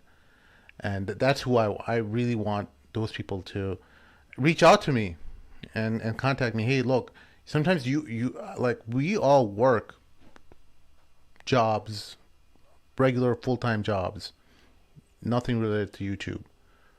We need you guys to come and let us know, like, hey, this person here, he's got something, or he or she's got some amazing knowledge that would be really beneficial for Muslims to understand. And one of them, just a listener the other day, referred me to a female professor, a sister out of California, who's a specialist in learning about Andalus and the Muslim influence on Andalus and Hispania in general, how Islam spread into South America and stuff. So we're excited to bring her on. We're going to, inshallah, fly her in. And that's awesome. That's some stuff that you just don't get from other channels, you know? September, right? Yeah, we have these listeners who, you know, who have they not just they engage, but they know about other people who are talented as well. Yeah. You know, they have these other members of the Muslim community who are contributing really valuable pieces of information that hopefully, inshallah, are planting the seeds for the rise of Islam again, you know? Yeah, so now Sheikh Amr is back from his intermission, his tinkle break. Let's go on to the segue into the next topic. Let's see here. Our wonderful friend, not that one, this one. Hasan Minhaj recently, actually on the New Yorker's latest edition, September 15th edition, he admitted to essentially making up a lot of different stories for his comedy. Now, we understand that in comedy there's a lot of times there's stretches, exaggerations, etc. In comedy, that's the world of comedy. I'm very familiar, me and Mort, since we were kids. You guys are watching or heard about Joe Rogan and all of his friends now, but me and Mort were watching this since 2001. Like when they were like little, no one knew about them. Peons. We were watching them on Comedy Central doing stand up. We're like, oh man, okay, this guy's, we don't know, he still needs to polish his material and stuff. And we know what all these big people you're seeing now, Theo Vaughn and all these people, we grew up on these guys through the 2000s, and so we saw them struggle and refine their craft, achieve the success that they've achieved. But so we know the comedy scene, and we know how you have to stretch the truth and create scenarios and stuff like that to make your point, because essentially comedy is storytelling, and you're telling a story. But what Hasan did is something kind of, I think it's wrong, because what he did was he talked about stories of discrimination, things that happened to him related to anthrax powder that was sent to him or his daughter that never happened, powder that they thought was anthrax, and that people who hated Islam were sending his daughter powder. I mean, imagine the terrifying using your child in that way as a prop for your story to demonstrate the hatred of Islam in Muslim in Western society. So the problem with this is that, okay, we know that comedians and entertainers are storytellers, like he said, right? But the problem that we have with this fundamentally is that when this comes out, this is kind of like the boy who cries wolf, right? Oh, you see, the Muslims don't really have it bad. And when something really tragic happens, they're less likely to feel empathetic about it, because they say, oh, they're just going to blow it out of proportion like Hasan Minhaj, right? They're just going to, they might even be lying about it, right? And that's what we don't want to have. We don't want that to happen. If someone's going to be ringing the bells of Islamophobia, it better be something 100% concrete, verifiable. It's not because you want to, do some fundraising or do a comedy sketch or get popular on YouTube, or no, it better be a serious thing, right? And I think because the reason why is because there are people who legitimately face this on sometimes on a daily basis, right? And effectively what you're doing when you make a comedy sketch out of it just to make a buck, you're minimizing their struggle. Right, and that's real for some people. Yeah.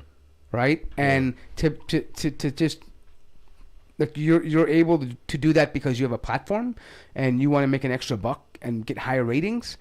I don't think that's morally acceptable. And it's beyond that. So Hasan's had this weird. It's not weird, but it's an admirable quality. He's always wanted to speak truth to power. And that's a good quality. That.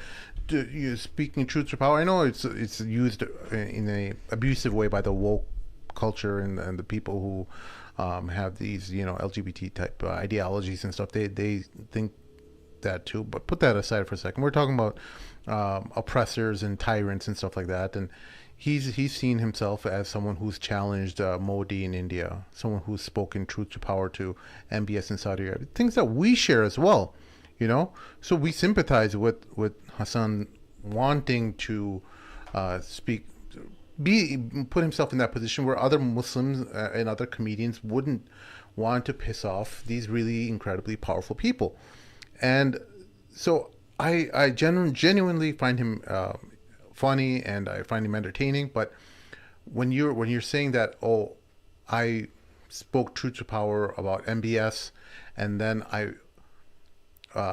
when I was leaving the embassy, something about the embassy, he said, when I was leaving the embassy, I thought, oh, the Jamal Khashoggi thing what happened, and everyone's calling me to ask me how I'm doing about Jamal Khashoggi. But the actual truth was he had met the Saudis a month prior to him, to Jamal Khashoggi's incident happening. So you see how he kind of mixed both stories, events that happened, and he said he was driving back after meeting the Saudis, and he got calls from everyone about asking him about how he's doing with relating to the Saudis possibly wanting to kill him. And it seems like it's just a way to get more ratings, to get more and look, That's obviously I understand, but my humble, if you ever listen to this, is that when you do that, think about I'm sorry. Let me just put this there. So over here, Minhaj has elided or concocted other details in his stories, often to place himself more squarely at the center of attention, or at the center of action. I haven't talked about this publicity Minhaj says in The King's Jester. The King's Jester is his program, apparently, about his attempt to interview Mohammed bin Salman in 2018. The Saudi Crown Prince was doing a U.S. public relations blitz meeting with Michael Bloomberg and Oprah, and among others, and Minhaj set up a meeting at the Saudi embassy in D.C. to discuss the prospect of a sit-down with him. Minhaj's wife, he says, disapproved of his attempts to antagonize the Saudis, so he hid the visit from her. A theme of the special is her resistance to his despot baiting comedy styling. On Heileman's podcast, Minhaj said that his comedy put my marriage through a lot, and The King's Jester is an exploration of how far I'm willing to take a joke. During that special, Minhaj describes the meeting at the Saudi embassy as vaguely hostile. The Saudis said that they didn't want to be ridiculed by a comedian and that they'd be watching him. Minhaj took a train back to New York, where upon arrival he recalls everybody at the office is texting me, "Are you okay? Are you all right? Are you watching the news?" According to Minhaj, news had just broken about the murder of the journalist Jamal Khashoggi inside the Saudi consulate in Istanbul. "Thank God you didn't meet with the Saudis," his wife told him. So he later admits that this is completely made up, that the Khashoggi thing happened a month later after his actual meeting with the Saudis. So is there a reason why he's admitting to this? Exactly, that's my next question. Did someone expose this from his camp, or is this verified news, or what? I mean, I just want to know. Well, he's admitting to the New Yorker, apparently. So this was an interview with the New Yorker. Yeah. Okay, so he's talking about his life as a comedian and what he does to get, like, you know, the production of his show and all that stuff. Yeah, so it goes on to say here, but according to actually, I don't think he admitted to it, but according to a producer with knowledge of Minhaj's schedule,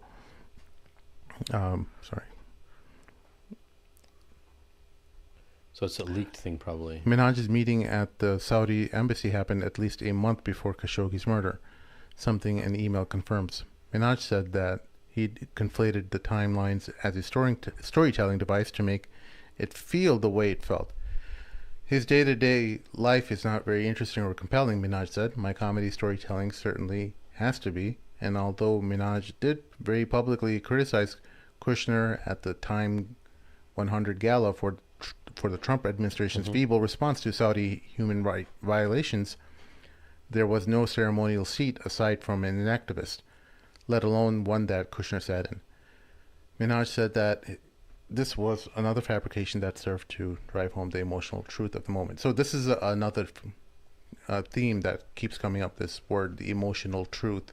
And that's something that a lot of people on the left, they use very liberally. And I know with comedians, there's like an emotional truth that they try to convey in their storytelling. But when this is a bit more serious than that, because when you're talking about being an activist and speaking truth to power, you want to be accurate, at least in the storytelling, because you're discrediting yourself when your timelines aren't matching up, because people don't know that people have to know this as a pretext that you're stretching the truth and or applying liberal storytelling devices or exaggerating the truth in your storytelling in order for them to be in on it, you know. But you're making it seem like it's a fact that it actually happened, and that takes away from your credibility as an activist. Because if you want to be a comedian, that's fine. But if you want to be a comedian and an activist, you have to have accuracy along with it, because people will discredit you. You understand? Like like for example, our latest controversy with the school and the missionary and stuff. Imagine if we just made up stories and added little tidbits to make the story more compelling. It's a disservice. It's a disservice. Even though we're comedians, we're jokers. We love laughing, but how would that go with actually the people who are involved? They could totally use that against you and discredit you. Yeah. And say that, hey, this guy is completely lying about us. Yeah. I think, look, man, like, I know that a lot of us like watching stand-up comedy, and a lot of the people that are in the audience know that sometimes when a story is real and it's not real. You know, Russell Peter talked about that too in multiple interviews. No, you know, I just got to say that it was my mom, it was my dad. It just makes it funnier and stuff. But look, he's not an activist. He's not claiming to be a Muslim, obviously, right? He probably has Muslim friends, but those are two different things. You can't... The reason I'm saying is people are going to compare other comedians that make up stuff too. It's different when you're a Muslim and you openly say that you're a Muslim. And Rasulullah is obviously very clear about the status of the liar who lies to make people laugh, right? It's a very clear hadith about that. Do you know it offhand?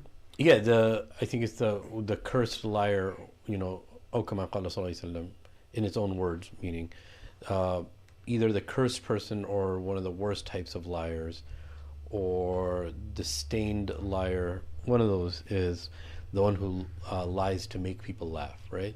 And we have to be very, very careful about that. But when you couple that with somebody who's a Muslim, and again, look, his stuff is very entertaining. The stuff that he came out with in Netflix, I think it was a 6-part series, and when he had that, not just the gala, but when he had to talk, when every president comes in, they have like a comedian come in and talk. I forgot what that. The press, the White House press meeting. It's like a roast at the the White House press dinner. He talked about some very, very important things there about talking about, of course.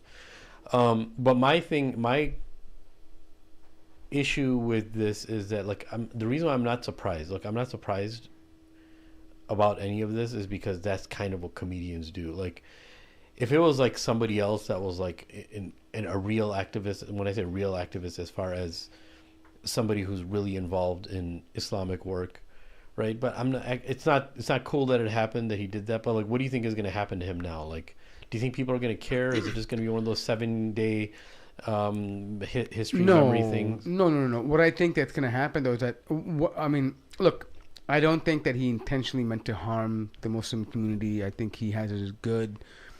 You know, I'm sure he has, you know, his own good that he does.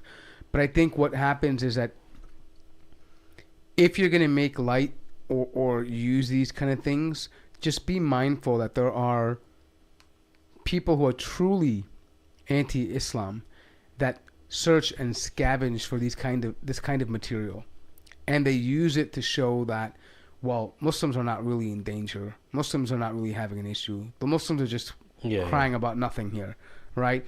And this is all just made up stories, right? So to anyone who does this, just be mindful that you could actually end up hurting the numerous Muslim causes that try to correct the injustices that some Muslims unfortunately face on a daily basis. And so you harm that cause. While you may have been intending to actually, you know, highlight a problem and maybe bring some good change, but you have to do it the correct way. And this is going back to what you said, like the sunnah of the Prophet sallallahu alaihi wasallam, that, you know, we have certain criterias. You can't just make a light a joke about it, right? Yeah. Even if that joke is to bring about change, even if your way of dealing with politics is joking, which is fine, but you still can't lie about it. Yeah. Look, even like in Islamic history, bro, nobody's free from this, and you have to be very careful. The reason for the hadith of Rasulullah saying that whoever makes up a lie about me, let him reserve his place in Jahannam, right? Is that the wada'un al-hadith, the people who started fabricating hadith, some of them actually had good intentions. Some of them for either maybe not knowing about a certain hadith or thinking that, hey, I need to get my people to do this better, so I'm going to say that it's a hadith because they had a good intention. That's still a lie about Muhammad sallallahu alaihi wasallam. That's still a fabrication about Muhammad sallallahu alaihi wasallam. There were actually a group of fabricators that wanted something good from their people. So they knew the only way for them to listen was to say that it was a hadith, right? And they did, but those are still considered liars because they lied about Muhammad sallallahu alaihi wasallam. Because if there's something not there in the content that we know of Rasulullah, who are you to say something that's not befitting of what Muhammad would say in order to do something good? You don't have a better way of doing something than Muhammad right? Yeah. So we actually have to be very careful, and that's I think the aspect that we're bringing it from first and foremost. But to your point, is very true, man. The seriousness of the dilemma of the believer in this world, which requires great attention and sensitivity, that's diminished by way of people making up things that didn't happen, right? About lies. So, you know, if you're speaking the truth to people and to power, your message actually has to be true too. Right. So sometimes the intention does not justify the action. Exactly. So you may be rewarded for the intention, but you can also be punished for the action. Yeah. Right. Because actions have consequences. Yeah. But what do you guys project? What do you guys forecast is going to happen? No, I mean, I don't think anything will happen here because he's heavily supported by the left. By the left, yeah. So this will just be, all comedians do it. This is not a big deal, right? Yeah. I mean, but I'm just saying for me, fundamentally, it's not just about him. I'm saying even as a Muslim, our character should be different than this. And I'm saying that about him because I do believe that he's a Muslim. I do believe that he has iman in his heart. And he I mean, people have said they've seen him in the masjid come randomly to the masjid, you know, outside of Jummah and stuff like this, right? So he does have, you know, a love for his religion in his heart. So if you, and that's why I'm going to assume the good in that he wanted to do something that was good and highlight problems that may have been happening that Muslims face and highlight those issues in his platform. All we're saying is that there's a right and wrong way to do things, and Muslims always have to be held to a higher standard. Very true. That's all it is. Very true. Well, I mean, fundamentally, the brother is a Muslim, and he's not just a Muslim, but he's, you know, he has love for Islam, and he also feels like he can use his position to advance the feelings and sentiments of Muslims, whether it's in related to India or any kind of injustice happening across the world. So I love the brother. You know, I know many people are upset with him marrying a Hindu wife or whatever, but you know, that's something that he's going to have to talk about. That's his personal life. I don't care about like people's personal shortcomings. I know, you know, in their personal lives, human beings have, you know, all kinds of contradictions and stuff like that. I can't sort all that stuff out. But in terms of what his intent is and what the goodness he wants to bring to the world, our sincere advice to him is to be accurate in your comedy, especially when you're dealing with speaking truth to it, speaking truth to power and stuff like that.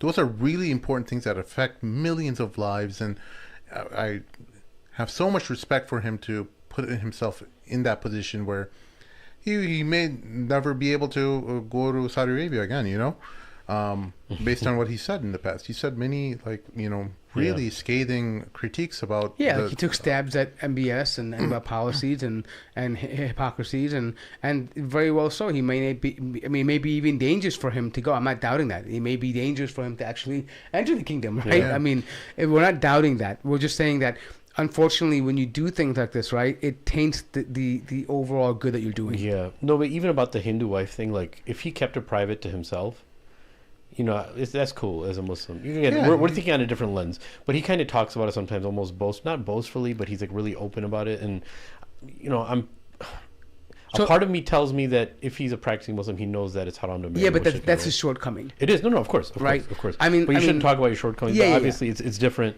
But the only reason I'm saying this is that we're not trying to say that it's okay to openly do haram and we're going to be... No, what we're trying to say is, and I think what you're trying to say, I don't want to speak on your behalf, is that we all have small shortcomings and major shortcomings. Yeah. But the fact that you could tell that he does have this interest in promoting Islam and helping, you know, bring about a certain type of justice, even on a political level, using his platform, that's very admirable. But he did obviously talk about Modi very heavily. And speaking of Modi, Modi's in the news again. Yeah, Modi's in the news. So apparently that guy has such a punchable face. La'anahullah. So anyways, for those who are unaware of what's happening in India, the nationalists, people who are Hindu nationalists, have taken power in India. They operate under this party called the BJP, who actively discriminates against Muslim, Sikhs, all minorities in India, and promotes a very Hindu-like culture in India, to the point where they want to rename the country from Bharat. India to Bharat, which is an Arabic word. Is it? Yeah, Bharat. It comes from spices. Arabs, when they did trade with the Indians, because they had the proper spices, they used to refer to as Baharat. Baharat in the Arabic language means spices. Oh wow! Yeah. They don't even realize that they're using an Arabic word. Hopefully they do, but they got that from the Muslims, bro. But anyways, that's so funny. Yeah. So that they've become extremely paranoid about any kind of dissent. What happened in Canada is that a Sikh leader who was purportedly an enemy of the Indian government, someone that the Indian government considers a terrorist, was shot and killed outside of his home by two gunmen, masked gunmen. Yes, by two masked gunmen. The Canadian government issued a statement saying that the Indian government was responsible for this, and it was fairly quick too. Like, it wasn't like it seemed like, because we found out later that the Canadian government expressed their concern about his security weeks prior to him actually dying, to the Indian government, that they had already, their intelligence had already picked up on some kind of threats to this figure prior to him getting killed. Yeah, and obviously Justin Trudeau talked about it being a big threat. They cut out the intelligence agency associated with India and Canada. India did the same thing with the Canadian consulate or something like that. But for me, like, just on like on a humorous level, I was thinking like, yeah, obviously they would do that to Canadians because they feel no threat from Canadians, and they know that, like, obviously it's going to be a big thing, but in their mind, it's like, yeah, it's Canada, nobody cares about Canada type thing. But that's where it's moving. It's moving in a crazy direction now, and now there's a lot of hate crimes or retaliation against Hindus in general. Yeah, in Canada, right? Ottawa had credible evidence that the Indian government had assassinated a Canadian citizen on Canadian soil. The citizen Hardeep Singh Nijjar had been gunned down outside the Sikh temple where he served as president. Trudeau declared the killing an unacceptable violation of our sovereignty and contrary to the fundamental rules by which free, open, and democratic societies conduct themselves. See here. So it seems, at least from that statement alone and how quickly that statement came out, that the Canadian government had to have known, especially based on back channel communication that they had made weeks prior to this killing, that they knew certain leaders in the Sikh community are under threat. And the reason why many people in the Indian government are worried about the Sikh community is because they want to set up or at least they're alleging that the Sikhs are wanting their own independent state where they could operate from. Yeah. I don't know the name of this. I do know. I can't pronounce it. Do you remember? Khalistan, are they? Yeah, Khalistan. Yeah. There you go. Mm-hmm. You have any comments or thoughts about Khalistan? I mean, the Sikhs have been having this issue with radical Hindus going back to Indira Gandhi, right? Like he was the Prime Minister of India that was, I believe, Sikh or whatever it was, and like that was something that was, a problem, right? I mean, there's been ongoing, actually, a big reason why a lot of Sikhs had migrated to Canada was because of the oppressive treatment from this modern government that's in India right now. I just wonder, like, is that going to be... It would be disheartening to see action being taken now, especially after Muslims have been complaining about the Modi government for so long. And lynchings and I'm not saying that the Sikh man is not worth it. I'm not trying to make that point. The point I'm trying to make at is that Muslims have been saying this about Modi for so long, and the world has been silent, and that should be more of an eye opener to Muslims that we cannot rely on people. They are never going to empathize with your struggle. Trying to work within their systems, trying to appeal to them for empathy, trying to justify your causes in their systems is just not going to be something that's going to be doable. We've seen this time and time again. They will turn, just look at the Ukraine, right? I mean, it's a classic example. Syria was burning, Yemen is burning, Iraq was burning, Afghanistan was burning, but a little turmoil in the Ukraine, and give them all this weaponry, all this stuff, donation, all this stuff. I mean, tons. I mean, and they're literally having raves in the middle of a war. Like they have, scenes of nightclubs where people are just hanging out and dancing and, having the time of their life. And, it just shows the double standard. So I'm not saying that I'm happy or I'm minimizing the death of this poor Canadian man out there. But what I'm saying, though, is that it should be also an eye-opener for Muslims that these people will never empathize with you. They genuinely don't care about you. Your blood is cheap to them. Yeah. Yeah. So maybe the idea is that we shouldn't have this high faith in these Western governments, that they don't have your interest, your best interest in their in their purview. Yeah. Both countries have expelled each other's diplomats. Canada expelled India's an Indian diplomat, and India responded in kind, denying all involvement in the killing of this Sikh leader. It's something that Trudeau is also talking about. Yeah. With Modi, he's just telling him the facts that he's not saying that we want bad relations, because these guys are also like economically tied, and so they don't want like it to hurt money, so they're saying like, this is just facts, you killed him, but let's not hurt each other's economies as a result of it, as a result. It seems like he's taking a page out of MBS's book. Well, that's the thing with capitalism, right? And what we've been trying to highlight to you guys is for a long time is that their values are always tied to money. Yeah. And how much they care about something, whether it's moral or not, is always associated with how much money is tied to that. Look, at a testament that even a Muslim country like Pakistan, you sent this video out to us today. Pakistan gets IMF bailout for secret Ukraine arms deal. Yeah. Right? So we found out that through just a few weeks ago, The Intercept released, for those who don't know, The Intercept is a independent news organization that it was created by a few really wealthy individuals who have a concern for real journalism and Breaking Point's actually. I'm trying to not Breaking Points. It was Murtaza Hussain who actually. Oh no, I'm saying, but Breaking Points actually talked about it pretty in detail on Breaking Points. But yeah, The Intercept started it. Yes. Yeah. So. Well, Murtaza Hussain and I'm trying to remember the other gentleman's name.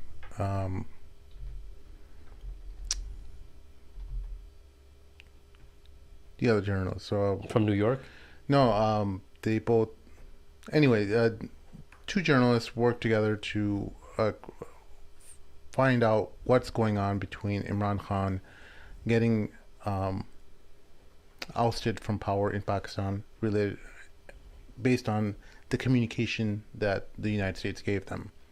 And apparently what their documentation or the intelligence they received from Pakistan was that there was a secret cable that was sent from the United States to Pakistan that, hey, we don't like Imran Khan talking to Russia and setting up deals, and that we don't want him around anymore. We don't like this neutrality that he set up with the Ukraine conflict, and we don't want him in power anymore.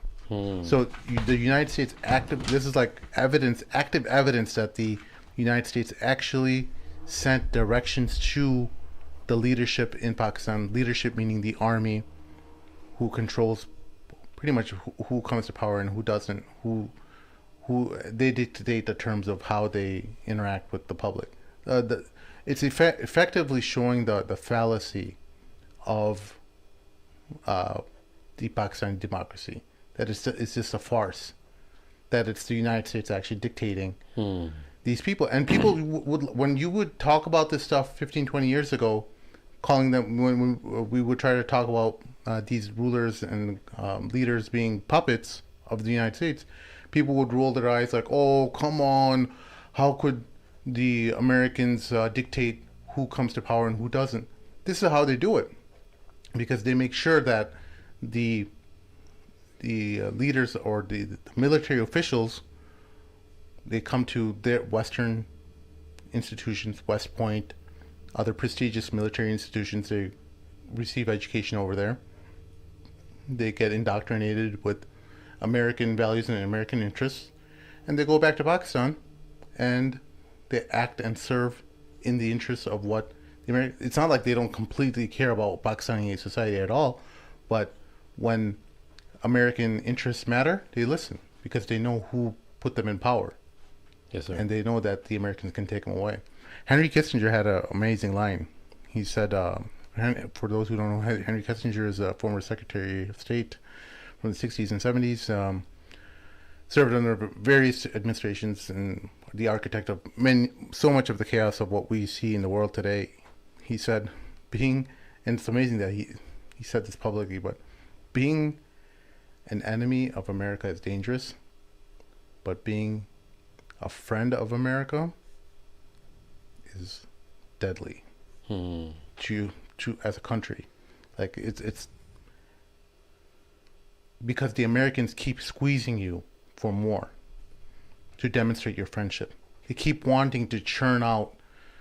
They want you to keep doing things for them to maintain that friendship. So what does Pakistan have that the Americans need in relation to Ukraine is the next question, right? And we find out that Pakistan is a huge munitions country. It creates a lot of ammunitions for war. And they want to make sure that Pakistan is sending as much munitions as possible to Ukraine. And they set up, and they know that Pakistan's economy is in terrible conditions. So they set up an agreement where the Pakistan can get a huge IMF loan, and they're going to send munitions to Ukraine in return. Pakistan, of course, the Pakistani government denies all accusations of this, but leaked memos given to The Intercept have proven otherwise. So for those, as Sheikh Amr said, there's a video, Breaking Points video, that explains it much better in detail. But this is the short summary of the situation, that in exchange for the munitions that Pakistan is providing to Ukraine, they effectively put Imran Khan into prison and placed him away from power and authority. That gave America what they wanted to see from Pakistan, so that they could get that IMF loan to save their economy. Yeah, I mean, I think what it does is just reinforces what Imran Khan was saying, that the military, the deep state, wants to cooperate with America, and they want to benefit, because a lot of these people, as we know from the Panama Files, receive huge amounts of money and kickback. Because what essentially America did was it gave these select individuals basically a huge bank account, and there was no oversight about where they spend this money. They were buying homes in the UK and France and all these places in the world, Italy, buying cars, buying properties, investments, and all America wants in return is that you do what we tell you to do. You support who we want you to support. You stay out of the conflicts that we want you to stay out of. And you build and you know, obviously that's something that is essential to America, especially because America strategically tries to place its allies, let's say quote unquote allies, around countries it has conflict with. That's why Ukraine is important, because it's next to Russia. Cuba was also very important because it's close to America, right? And Russia wanted to play the same game. That's why they went to the war over there. Pakistan is close to China. They have a relationship. right? These kinds of things America wants to be in control of. It's tied to the way that they control the world, because essentially, if America loses grip of that region, there's a day of reckoning for America, meaning that if they lose economic power, right? For example, things like BRICS, that challenges Americans, like the currency, right? The petrodollar, OPEC, right? It's a big thing, right? And so America is trying to do everything it can to squeeze any nation it can by any means necessary. Like Sim said, when dealing with America, they're going to squeeze and squeeze and squeeze you until there's no more to give, and then they'll leave you to the wolves. You're on your own. Yeah. They did that to Saddam. They did it to Gaddafi. They did it to many people. It's not just him. They've abandoned many people. And I'm telling you, if it doesn't work out for them, that somehow the Ukraine doesn't meet what they want to do or align with them, they will abandon Zelensky too. I mean, I wouldn't be surprised. Well, Zelensky was put in power Yeah. by the Americans, Yeah. by that coup that the Americans set up in Ukraine. Yeah. By the way, the journalist who worked with Murtaza Hussein, his name is Ryan Grimm. Here's the Intercept article for those who are interested. Go ahead and check it out. But I'll just give you a brief summary here. It's secret arms sales to the U.S. helped to facilitate a controversial bailout from the International Monetary Fund earlier this year, according to two sources with knowledge of the arrangement, with confirmation from internal Pakistani and American government documents. The American sales were made for the purposes of supplying Ukrainian military, marking Pakistani involvement in a conflict it had faced U.S. pressure to take sides on. So Ryan Grimm actually explains how they verified these documents. So the cables that they received from the United States, from their generals, was that they matched the signature to public documents, in like realtor documents. So they were able to authenticate that the instructions that the United States sent to Pakistani leaders were actually sent from them. Wow. So it's insane, and further, damning evidence to Pakistanis who undoubtedly will be, I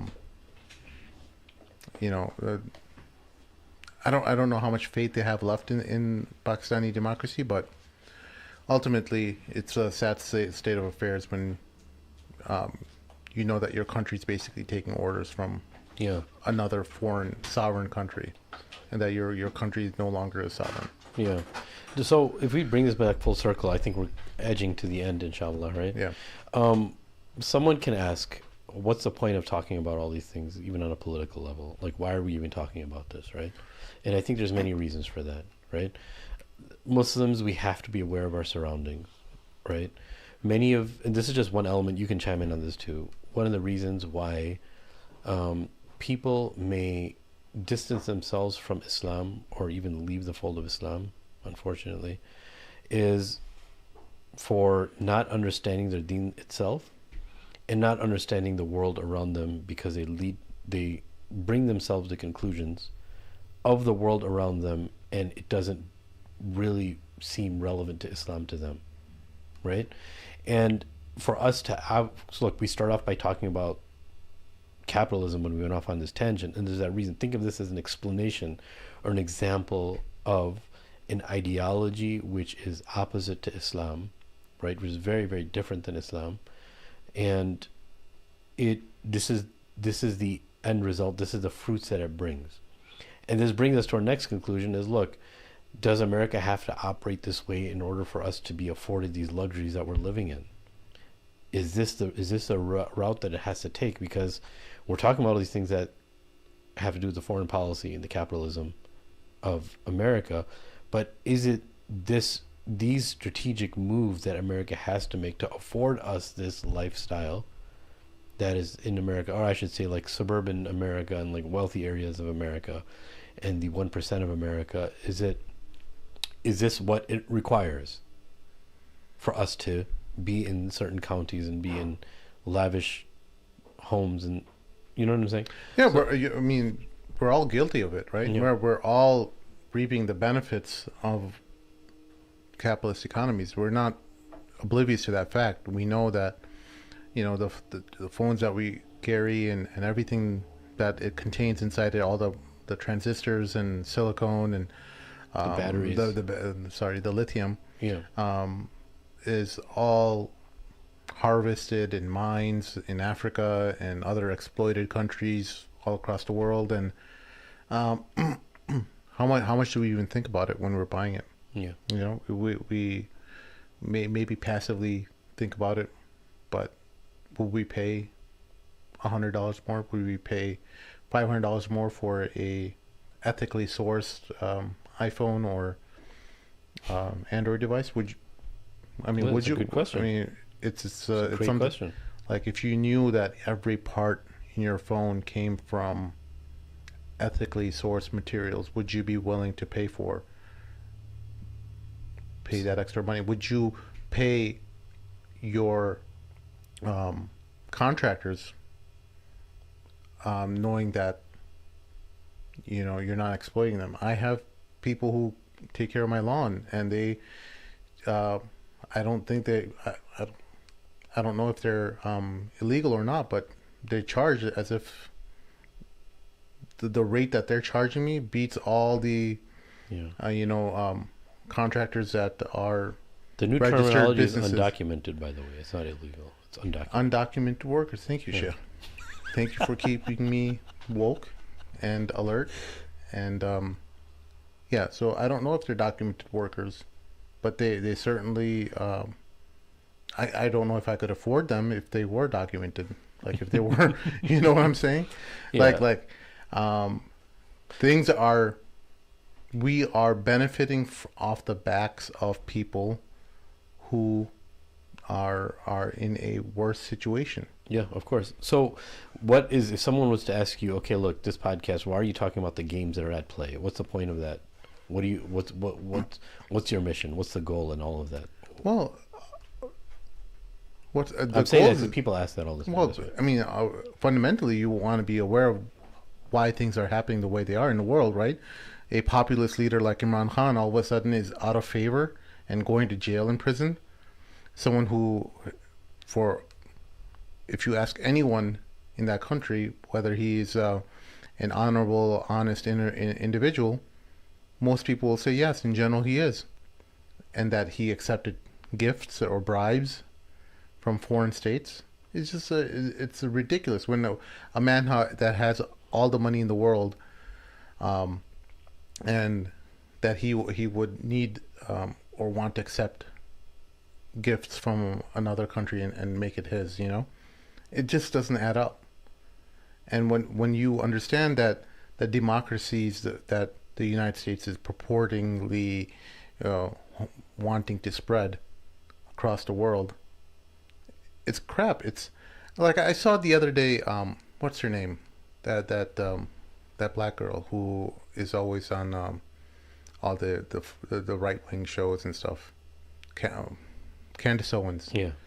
She's like the guy Patrick Bet-David's asking her about what should be the American foreign policy, and she's like, I would pull out all of our forces from everywhere. We shouldn't fight for anyone's causes, or if China invades Taiwan, that's not our business. I'm like, you're so naive. You don't understand the first thing about how the United States operates in the world.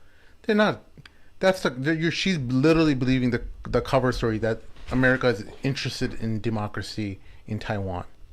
That's the cover story. They don't care. They want to control the South China Sea, and they want to control all the trade routes that they want to benefit. They want to demonstrate their global hegemony, and they want to make sure that those routes are taxed, and that America is kind of like how the mob boss gives protection to shops and stuff.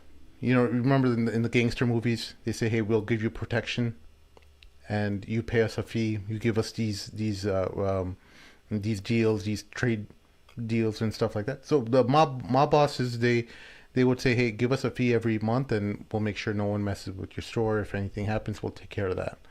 Similarly, that's what you expand such a small social dynamic of power on a local level to a global level. That's exactly what's happening. Yeah. That's the same expression. That's why I'm always like harping on like the individual expression, the small groups, and how controversies and situations happen in local masjids and organizations, and how they expand or express themselves on a macro level on the world. This is how they happen. I mean, like you're seeing literally a mafia type behavior being expressed internationally. So the Americans, they say to countries like Indonesia, Malaysia, Taiwan, hey, we're going to make sure you're protected, that your interests are protected. While they're the ones who set up the governments to begin with, for them, these democratic governments, they set up those governments, and then they said, hey, we're going to make sure those governments are protected, that we instilled for you, so that you can have a free and fair democracy, and that you're able to rule by yourselves, because we know you don't have the power. We'll make sure our Navy is there in your waters protecting your, but you make sure that we get a cut of the pie. I'm not going to get into all the trade deals that they have with all the various countries in that region, but Japan, Indonesia, Malaysia, Taiwan, South Korea, all these countries in that neighborhood, they all have given huge concessions to the United States, whether it has to do with semiconductors or other deals. They have America gets the best end of all the trade deals made because they offer this protection, right? So when Candace Owen talks about her pulling the American military out of all the world, you have no idea what you're talking about. You're benefiting from all this stuff that the American military is doing. Yes, as Muslims, we would love that. We would love the American military pulling out of the Muslim world, but that's not how power operates. Power operates in a way that it is exerting its influence so that it can maximize its own interests. You don't understand the fundamentals of how politics work and how the world conducts itself. So is it safe to say that majority of corporations that need to be successful in the United States are generally following the model of the United States foreign policy, and generally how, like, we all get what the best form of model in leadership is, how you're face fronting people, but what's actually happening, games that are being played. Is it safe to say that corporations generally do the same thing because they follow the same model, right? So people who use corporations and business tactics in culture and use it as success incorporated in Muslim organizations are actually destroying the Muslim organization, because they have a face fronting thing of like being inclusive and being nice to your people and all that, but in the back they actually have to do certain things in order to. It's not the organization or the corporate structure that's the problem, right? It's the principles that are inherited from capitalism. Yes. The initial first principles of how you look after yourself first before you look after others. Yes, sir. The company owner who looks after his employees, he doesn't do it for the moral good, but because, like, for example, if the owner of a company offers health insurance to his employees, he's not doing it for the moral good of it. He's doing it so that they're active workers, that they work harder for him. They incentivize it for him. He's still thinking. Do you see the difference?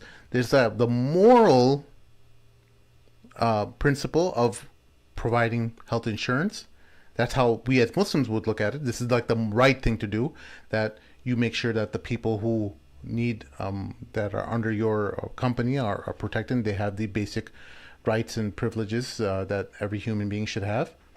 Or you do it because they work harder for you. They generate more revenue, maximize profits. See the difference? There's two differences. Capitalism is saying that you're doing good because it'll come back to you. Islam says you do good for the right reasons, and Allah will bless your money and everything, but you may not necessarily know what's happening in the background and how Allah blesses your money and your efforts and stuff. But Allah says you do it because it's the right thing to do, because I told you to do the right thing, right? See the difference? And fundamentally, how these beliefs are internalized within individuals in corporations are manifested across corporate environments. So when you say corporate, the corporate structure is just a structure itself. Yes. But the individuals within the corporation and how they're leveraging their resources and abilities and their level of power across regions and across the world, and how they maximize their profits and everything that you see in the world today, they're going to be operating from the principles of capitalism. And that's the reason why Muslims have been saying they don't want their masjids, their Muslim institution, their schools to be conducted like a business and a corporation for those reasons, because the origin of those principles, where they come from, but rather because it's the right thing to do, even if you have to take a hit. Right. That's so it's on a very micro level to a macro level. And that's the reason why I asked that question, is because we usually see all these business leadership books and all these how to make income books and how to be a successful startup or corporation, and it all leads to something. You know one of those books that everyone's always referencing, one of those productivity books, How to Be Influential or something. It's one of those. Carnegie's book? What's a book on influential and making friends? Yeah, how to make friends and influence, something like that. Yeah, how to influence people. That's a complete capitalist book. Yeah. It's complete manipulation. Yeah, it is. People, I've seen reputable Muslim people talk about this book as if it's like the Holy Grail. When you read it, it's really just manipulation. You're just manipulating people to act in your interest, and that's how capitalism works. It facilitates the worst instincts within you, your selfish parts of you, in how to get people to do what you want them to do. Yeah. Honing into the senses on a very visceral level. And then you just have to slap on it that I'm just doing this for your own good, and people believe it if they get. I would never recommend that book to anyone.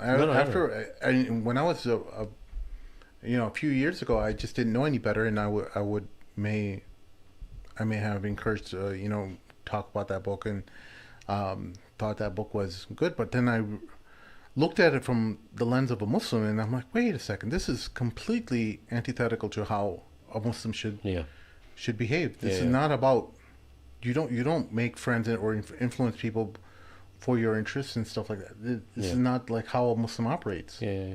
No, I know. And there's nothing wrong. In Islam, obviously, look, you're going to make friends with people that are going to bring lots of barakah and benefit, and that's just a good part of having, a community, is that everyone is good at something else, right? But in the capitalist mindset is that you walk into that room with all those people that can bring you benefit, and how you're going to utilize that for your own benefit and bring success, but still have to be nice to them, still have to encourage them to do more. How are you going to encourage them to bring more benefit to you? What are some of the games that you can play to do that? That's where it becomes evil, right? Yeah. But yeah, dude, I think this is a great convo, man. Jazakallah khairan. I think it was a great convo. Mort kind of had to leave early, but we're going to have to conclude the show without him. Yeah, for those who are still listening, thank you for sticking around. Please make sure to hit the old like button, smash that like button, and comment in the comment section below with your thoughts related to this episode.